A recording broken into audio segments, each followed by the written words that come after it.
Welcome to Cyclocross Masters Clinic. Today we're going to study the barrier, mounting, dismounting, going over the barriers. Now this technique is very important to cyclocross. It's what makes cyclocross different from all other racing forms. But before we begin, there's a few things that you need to know. For example, your shoes. You will need to have specific cyclocross shoes with cleats. These are very important. They'll help you in your running portions of your race. Now, a lot of people ask me, like, what should I drink during the race? Well, actually, in a cyclocross race, you don't drink anything. You actually take your bottle cages off your bike because they restrict your ability to grab your bike, shoulder it, and run.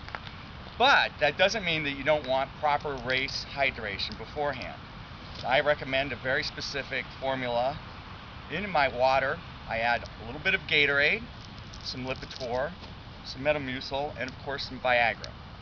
And all these things, you take them and shake them up. Now I use one part each, but you guys, you know what your prescriptions are, so you adjust accordingly. And of course, I suggest that you play around with different proportions. Any questions? How soon before the race? I mean, say you're irregular or you have some constipation issues. Does that come into? I guess the Metamucil would sort of take out. Yeah, I say you're probably, if you're eating your donuts around an hour before, just take them with your donuts, and I'd say a good hour. Cool. Well, maybe two, because your digestive tract is a little bit flummoxed. So maybe 2 hours. A lot of the races are muddy, and opportunities arise. You can really go on the bike. Yeah, that's true. Perfect.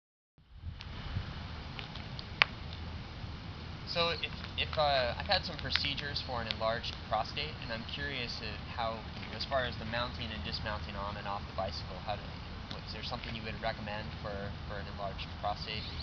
Well, that's an excellent question, and I'm glad you asked it. This allows me to introduce this seat.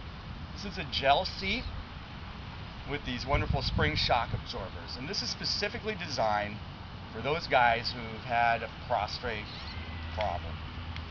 This seat is very cushy and will take up all the shock that you will incur as you're doing your dismount and remounting procedures. It'll also actually even out the whole ride, because most of these courses are very bumpy. And I know how you guys are. You don't like to admit that you've had the procedure, so actually I recommend that all the masters get one of these, and then it's just kind of everybody's the same. It sort of levels the playing field. And now, let's actually see a demonstration. Stephen here is going to show us exactly how to do the approach, dismount, jump the barrier, and remount. Stephen, go ahead. Excellent, excellent. Nice technique. That was, now, let's look at that. That was the mount, dismount. What the? What? Whoa!